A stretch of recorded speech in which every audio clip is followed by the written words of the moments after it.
Oh yeah, this is. See, I got right here this. The T-ramp, right?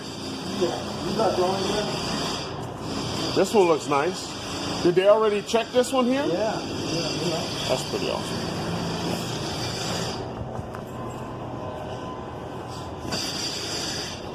See, I'm already laying out right here. I already got it like my system how I'm gonna do it. One of the guys is like, oh, let me make panels. I go, why would you want for the sidewalls? No, for this little kid. This is actually just a regular A-curve, a high A-curve. You know what I'm saying? I go, why do you want to make panels for this? You know how long it takes to make panels for? I go, no, you're going to waste like around 4 hours, 2 guys making panels. Right here, this is just regular A-curve. Right. Put the back forms up, you know what I mean? Right. And let's go. And just, you know, knock this right here. There's only 3 bars continuous right here. So we should be able to knock this out right here. ASAP. The slope hook area is over there right here where the tractor's at. It's Right. We have a footing, a starter wall footing we have to do. And then, yeah, the wall's going to be a little higher right here. Let's Right. make a few panels here. Right. Now, did they, with all these substructures marked out, or they just found them as they start digging?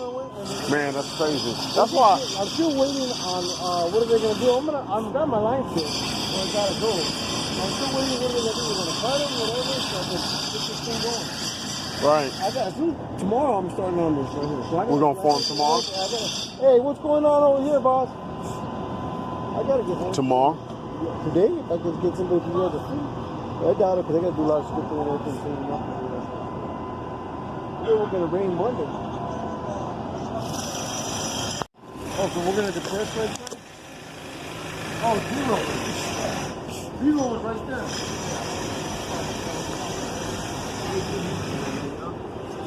Whatever. So there's no wall here. Huh? I seen the wall come all the way over here. Yeah, all the way up to here. Yeah, But I'm just gonna lay the house in there. You know. So we don't have no issues with the inspector. You know what I mean? Because we gotta move, man. You know what I mean? I don't want the job to get fucked up and it fucks you up and fucks everybody I up. need to plan this out with so I need my phone to What do you want planning out?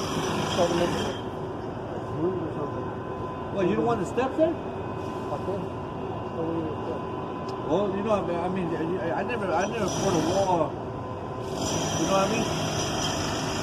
Does it step down? Your A-curve steps down? There's no step down here. Okay. Yeah, I know, but anywhere I feel the wall footing. Yeah, but when the footing, yeah, but this ain't a footing. All it is just a straight grade tolerance, just straight grade. Like that. Yeah, So it's actually too deep there. No, over there is okay. Over there because it's like landscape. Oh, okay. there's just a few spots that are low, Yeah, man, just a little- but I ain't gonna be able to. I'll be here later on today to check up on it and see if I can solve it.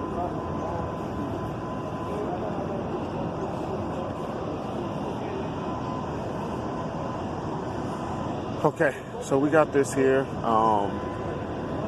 Last time I showed you guys this T-ramp here.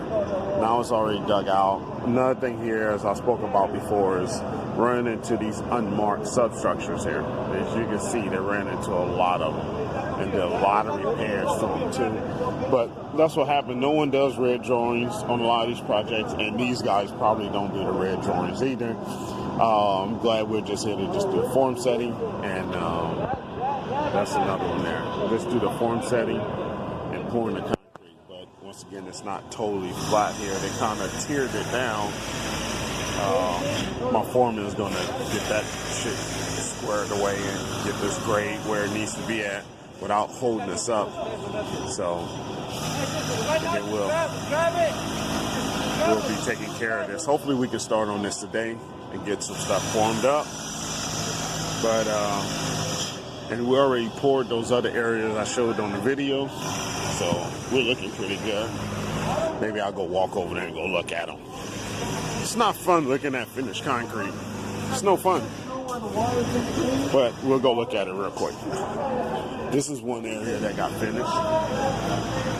You can barely tell because we're just so good at what the fuck we do. And it looks like this area is closed off. I can't get in there. And those areas up there were the ones we poured as well. And, oh, you know what? And we're pouring a ramp today. Foreman already walked off. See, that's what's another good thing. Having good leads here. Having a good foreman here is key to this whole thing. And you can't go wrong here. This is not my crew here.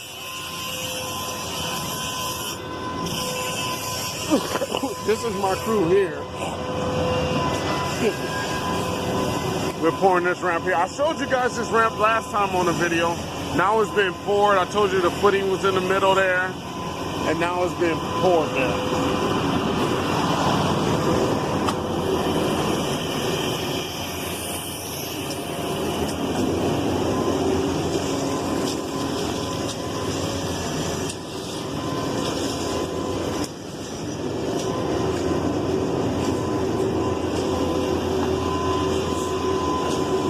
That ramp is going all the way down there, as you can see.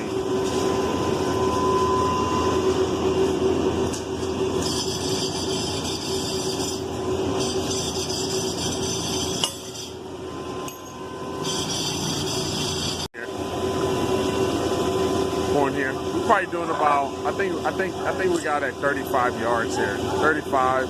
Then we'll see once we get down there. We'll see on this is the second truck. We'll see at the third truck where we at. We'll have a small cleanup and see what we need to get. But it gets deeper down toward the end. My number is 35, but we'll see what it's going to be. Ramp we was working on. This looks good. Completed. Finished.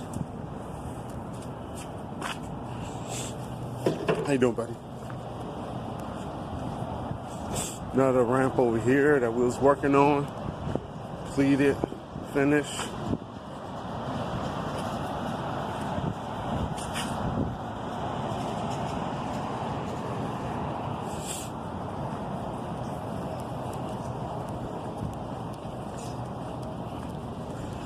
Probably gonna try to head to another project after this. We'll see. Need to hit the road right now if I'm gonna do that. Then got the 88 dome mats placed here.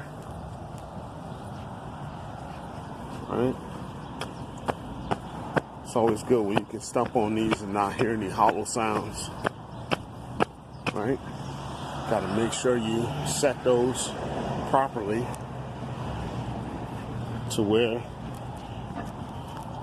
once cars roll over them, because they will be driving over them there, I believe.